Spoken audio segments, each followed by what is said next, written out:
আসসালামু আলাইকুম। আজকে আমরা টার্মাক্স কি এবং টার্মাক্সের বিস্তারিত সম্পর্কে দেখব।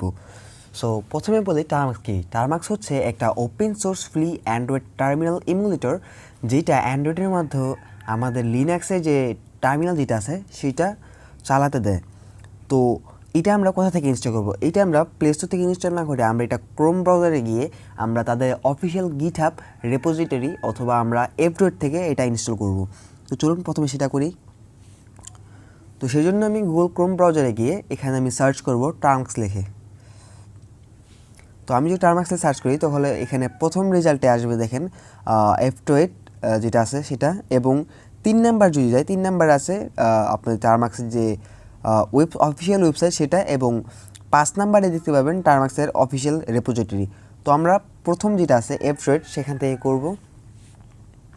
তো F28 সাইটে আসার পরে আমরা একটু নিচে যাব। নিচে আসলে আমরা এখানে দেখতে পাবো এই যে এখানে আছে ডাউনলোড এপিকে। তো আমরা এখানে ক্লিক করব। ক্লিক করার পরে এখানে ডাউনলোডে ক্লিক করব, দেন ডাউনলোড এনিওয়েতে ক্লিক করব, দেন ডিটেলসে ক্লিক করলে আমরা দেখতে পাবো এটা ডাউনলোড হচ্ছে। তো আমার যেটা আগে থেকে ডাউনলোড করা সেই জন্য আমি এটা ক্যান্সেল করে দেবো এখানে, এবং আমি সেটাতে চলে যাব। তো প্রথমবার ওপেন করার পরে এটা এরকম লোড নিবে। এটা বুটস্ট্র্যাপ যে প্যাকেটগুলো আছে এগুলো লোড করবে। সো লোড করার পরে এখানে আমরা প্রথমে আমাদের রিপোজিটরি যেটা আছে সেটা আমরা ডিফল্ট রিপোজিটরি করে নেব। তো সেটার জন্য আমরা টার্মাক্স চেঞ্জ রেপো লিখে দেন আমরা এন্টার করব, দেন আবার এন্টার করব, দেন আবার এন্টার করব। তো এইটা করার কারণ হচ্ছে যখন আমরা নর্মালি ইনস্টল করতে চাই বা কোনো কিছু কোনো কমান্ড আপডেট বা আপগ্রেড বা যে কোনো প্যাকেজ ইনস্টল করতে চাই তখন সেটা একটু লং টাইম নেয়। প্রত্যেকটা রেপোতে চেক করে যে প্যাকেজটা অ্যাভেলেবেল আছে কি না, দেন ওইটা ইনস্টল করে। তো এই জন্য আমরা প্রথমবার এটা সিলেক্ট করে দিলাম, আর সিলেক্ট করে দেওয়ার কারণে সেটা ঠিকমতো কাজ করছে, কোনো সময় মানে আর কি বেশি লাগতেছে না। তো এবারে বলি একটু রিপোজিটরি ব্যাপারটা কি। সো রিপোজিটরি ব্যাপারটা হচ্ছে যে টার্মাক্সের যে আমরা যেসব প্যাকেটগুলো আমরা ইনস্টল করি, প্যাকেজগুলো তাদের একটা সার্ভার আছে অ্যান্ড তাদের অনেকগুলো সার্ভার আছে। প্রত্যেকটা সার্ভারকে একটা করে রিপোজিটরি বোঝানো হয়েছে, যেখানে আমাদের যে প্যাকেজগুলো সেই প্যাকেজগুলো লাগবে সেগুলো রাখা আছে। তো এটা হয়ে যাওয়ার পরে প্রথমে আমরা করবো কি, আমাদের প্যাকেজ যেগুলো আছে সেগুলো আমরা আপডেট করব। তো পিকেজি আপডেট, সেটার জন্য প্যাকেজ আপডেট। তো প্যাকেজ আপডেট দিলাম। তো এখন এটা আপডেট হবে, কিছু সময় নেবে। দেখেন এখানে প্যাকেজ আপডেটের যে ডিটেলস আছে সেটা এসে পড়ছে। সো এইখানে যেগুলো আমরা একটু জানা দরকার সেটা হচ্ছে যে আমাদের কী কী প্যাকেজ আপডেট হচ্ছে। তো এখানে এপিটি থেকে শুরু করে এই যে জেট লিপ পর্যন্ত এইগুলো প্যাকেজ আমাদের আপডেট হচ্ছে এখানে টোটাল। আর আপডেটার এবং আপগ্রেডেবল কী কী আছে সে এখানে। তো এইখানে দেখেন এই যে 59টা প্যাকেজ আপগ্রেডেড, মানে 59টা প্যাকেজ আপগ্রেড হবে, একটা প্যাকেজ নতুন করে ইনস্টল হবে, 0টা প্যাকেজ রিমুভ করা হবে, এবং 0টা প্যাকেজ নট আপগ্রেডেড, মানে আপগ্রেড করা হবে না। তো এইখানে আপনার যে ডাউনলোডের যেটা ব্যাপার আছে সেটা হচ্ছে 17 MB ডাউনলোড করতে হবে এখানে। আর এখানে দেখেন যেটা ইউজ মানে আপনার ডাউনলোড করার পরে ইনস্টল করার পরে যেটা ইউজ হবে সেটা হচ্ছে যে এই দেখেন এই যেটা 7270 KB। তো এখন আমরা এটাকে যদি এখন দেখেন এটা আটকে গেছে, কারণ এটাকে পারমিশন দরকার যে do you want to continue. আমরা যদি ইয়েস দিই তাহলে এটা অ্যাগ্রি, মানে আমরা সামনে আগে যাবো, অ্যান্ড নো দিলে এটা এখানে ক্যান্সেল হয়ে যাবে। তো আমরা ইয়েস দিয়ে এন্টার করব।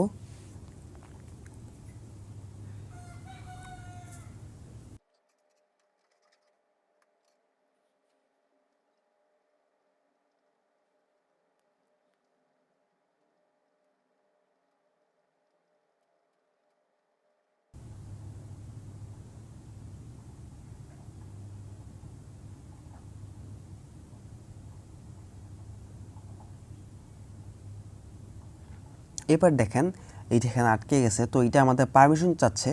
তো পারমিশনটা এই দেখেন আমি যদি একটু এইটা করে দিই তাহলে দেখতে পাবেন, এই দেখেন এখানে যাচ্ছে যে কনফিগারেশন ফাইল, এই যে এই ফাইলটা openssl.cnf, এই ফাইলটা তারা মডিফাই করার জন্য পারমিশন চাচ্ছে। তো আমরা যদি এখানে ওয়াই দিয়ে দিই তাহলে এটা অ্যাগ্রি হয়ে যাবে, দেন এটা কাজ করা শুরু করবে। দেখেন এখানে আপনারা পড়ে নেবেন সবসময়। দেখেন ফাইল ক্রিয়েটেড, প্রথমটা যদি দেখাই, file on system created by you or by a script, file also in a package provided by package maintainer. তো মানে এখানে তারা একটা ফাইল ক্রিয়েট করতে চাচ্ছে। তো ক্রিয়েট করার জন্য আমাদের যদি পারমিশন দিই তাহলে ওয়াই দিয়ে ইন্টার করে দেবো আমরা, তাহলে পারমিশনটা হয়ে যাবে। দেন এটা আবার কন্টিনিউ হয়ে যাবে। সো এইরকম যদি কোনো পারমিশন চায় তো পারমিশনটা আপনি একটু কেয়ারফুল যদি একটু রিড করেন তাহলে আপনারা সেটা বুঝতে পারবেন। আর যদি না বুঝতে পারেন তাহলে না বুঝে কিছু করার দরকার নেই। অ্যান্ড সাধারণত আপগ্রেডের ক্ষেত্রে যে এইটা হয়, তো সেইটা আপনি নির্দ্বিধায় ওয়াই দিয়ে ইন্টার করে দিতে পারেন, তো সেই ক্ষেত্রে কোনো সমস্যা হবে না। মানে শুধু আপগ্রেড এবং আপডেটের বেলায় এই জিনিসগুলো করতে পারেন, এবং কোনো প্যাকেজ যদি ইনস্টল করেন তো সেটা আপনি তখন করতে পারেন। তো এইটা মনে করেন যে কোনো সমস্যা হবে না, কোনো নির্ধারণ করতে পারেন। আর যখন আপনি কোনো আলাদা স্ক্রিপ্ট রান করেন তো তখন একটু দেখে শুনে পারমিশন দিবেন, কজ সেই ক্ষেত্রে আপনার যে টার্মিনাল যেটা, তো সেখান থেকে একটা আরসি কানেকশন অন্য কেউ নিতে পারবে, যেটা দ্বারা আপনার ফোন হ্যাকড হতে পারে। তো এটা হয়ে গেছে। এবং দেখেন আমার এখানে স্ক্রিনে অনেক লেখা আছে যেটা আমি একদম পছন্দ করি না, এই জন্য আমি সবসময় ক্লিয়ার ইউজ করি যাতে পুরোটা ক্লিয়ার হয়ে যায়। তো এরপরে আমরা যেটা করব সেটা হচ্ছে পিকেজি আপগ্রেড। তো আগেটা ছিল আপডেট এবং পরেরটা দিচ্ছি আপগ্রেড, এবং এখানে আমাদের বারবার ওয়াই দিতে হয়েছিল, এই জন্য আমরা এখানে হাইপেন ওয়াই দিব, এটা আর্গুমেন্ট হিসেবে, যাতে এটা আমাদের বারবার ওয়াই দিতে না হয়। তো আমি যদি ইন্টার দিই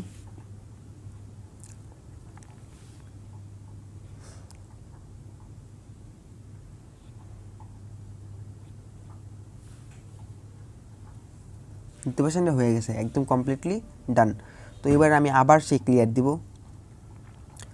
তো এইবার যে জিনিসগুলো আমরা শিখবো সেটা হচ্ছে যে আমাদের যেটা টার্মাক্স, যেটা তো টার্মাক্সে আমরা এখন যেই ফোল্ডারে আছি সেই ফোল্ডারটার নামটা আমাদের চেক করবো, সেটা হচ্ছে যে পিডাব্লিউকে present working PWD present working directory. So আমরা যেই ডিরেক্টরিতে আছে সেটা হচ্ছে যে টার্মাক্সের যে হোম আছে যেটা, আমরা সেই হোমে আছি।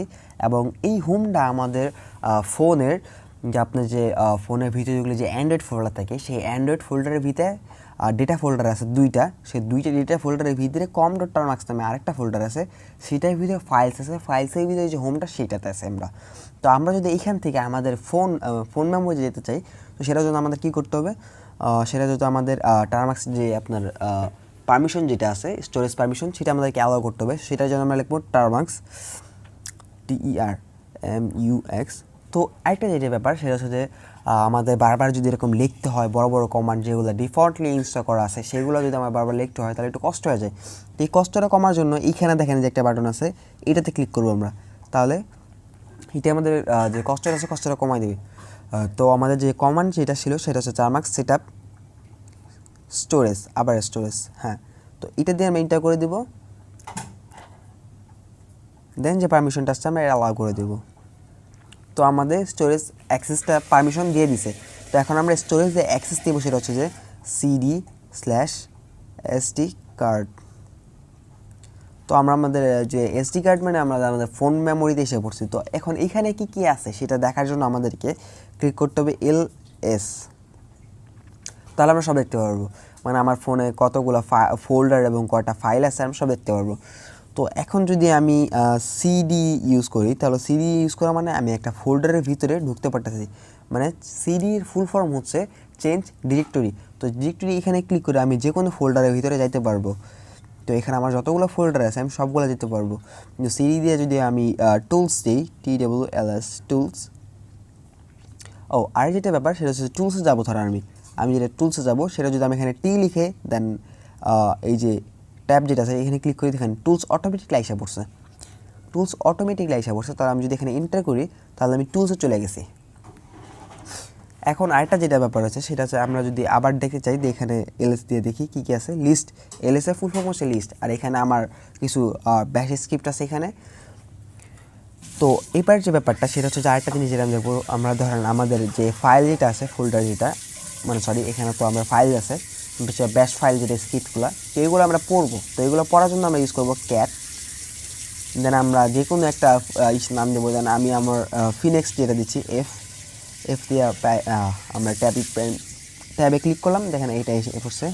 তো এবার যদি আমরা ক্লিক করি ইন্টারে, তো দেখেন আমার যে স্ক্রিপ্ট আছে সেটা আমি পড়তে পারতেছি।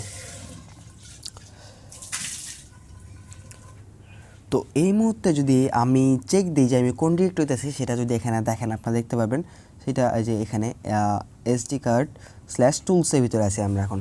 তো আমরা যদি এখন সিম্পলি একবার সিডি লিখি তাহলে আমরা কই যাব এখন? তাহলে যদি আমরা একবার সিডি মানে চেঞ্জ ডিরেক্টরি লিখি তাহলে আমরা ওই যে আগে ছিলাম টারমাক্সের হোম ডিরেক্টরি, সেখানে আমরা চলে যাব সিডি। তো দেখেন আমরা এখন যদি আবার পিডব্লিউডি দিই, দেখেন আমরা টারমাক্সের সেই হোমে চলে আসছি। তো এবার আরেকটা জিনিস আমরা দেখাবো, সেটা হচ্ছে আমরা কীভাবে দেখছি, আমরা একটু আগে দেখলাম যে আমরা কীভাবে ফাইল রিড করতে পারি।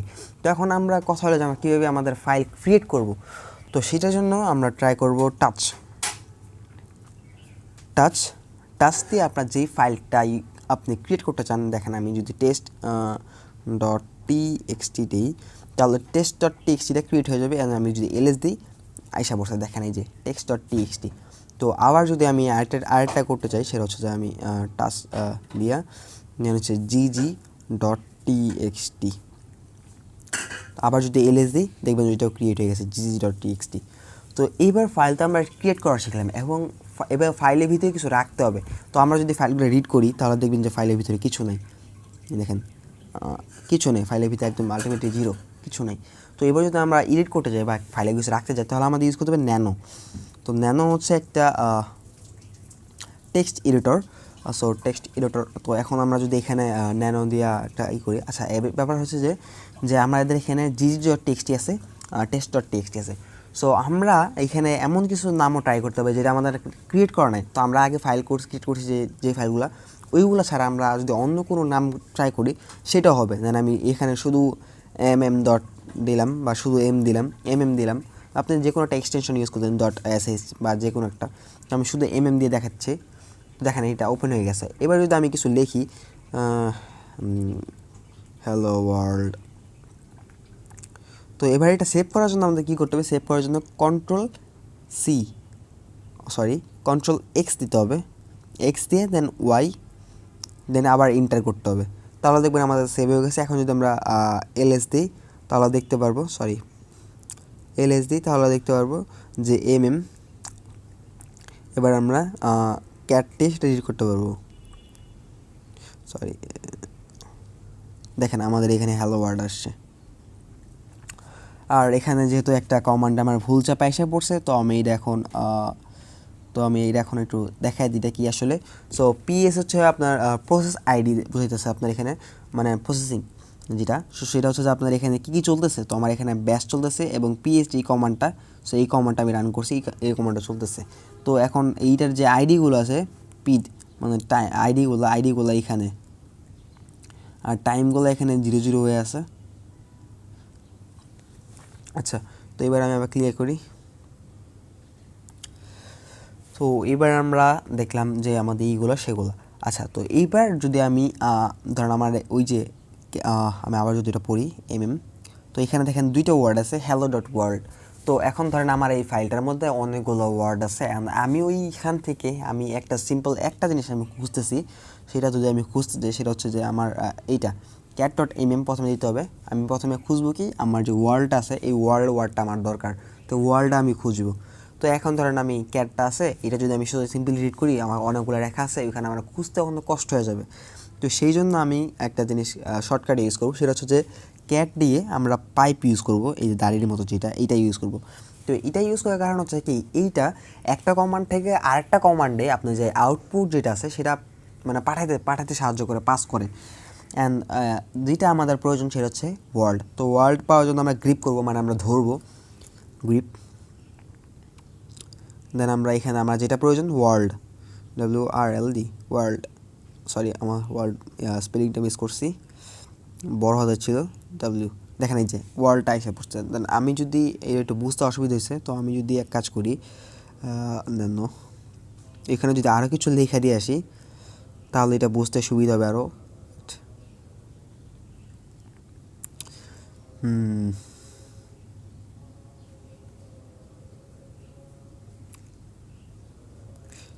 তো আমি র্যান্ডমলি কিছু টাইপ করলাম। তো এবার যদি আমি ওই সেম জিনিসটা আবার ট্রাই করি তাহলে এই দেখেন সেম জিনিসটা আমি আবার ট্রাই করি যদি, তাহলে দেখেন এই যে হ্যালো ওয়ার্ল্ড যেটা ওইটাই আসতেছে, অন্য কিছু আসছে না। আমি যদি নর্মাল ট্রাই করি এটা কেটে দিয়ে তাহলে দেখেন এটা কাজ করতেছে, কিন্তু সবই আসতেছে। মানে গ্রিপের কাজটা আমরা বুঝে গেলাম। তো এইবার আর কি দেখব, আর দেখব আমরা হচ্ছে গ্রিপ দেখলাম। তো এবার আমরা দেখব, দেখেন এই যে এই জিনিসটা আমরা মিস করছি, সেটা হচ্ছে যে এইখানে দেখেন এই ব্যাপারগুলো হচ্ছে আপনার অ্যারো কি, যেগুলো অ্যারো বলা হয়। তো অ্যারো দিয়ে আপনার যে প্রিভিয়াস কমান্ডগুলো আছে উপরে চাপ দিলে দেখতে পাবেন, আর নিচে দিলে চাপ দিলে আবার নিচে নামতে পারবেন কমান্ডগুলো ইউজ করছেন। দেন এখানে কন্ট্রোল বাটন আছে, ইএসসি বাটন আছে, এটা ফুল ফর্ম কি আমার নিজেও জানা নাই, কখনো প্রয়োজন পড়ে নাই। দেন পেজ আপ, পেজ ডাউন, তারপরে এন্ড আছে, হোম ডিরেক্টরি, হোম আছে, দেন স্ল্যাশ আছে, হাইফেন, আর লাস্ট এখানে ট্যাব বাটন যেটা এটা। তো এই ছিল আজকের টার্মাক্সের বেসিক, যেটা বেসিক খুঁটিনাটি। আর পরবর্তীতে আমরা যখন সামনে যাব তখন আমরা আরও অ্যাডভান্স লেভেলে কিছু দেখব।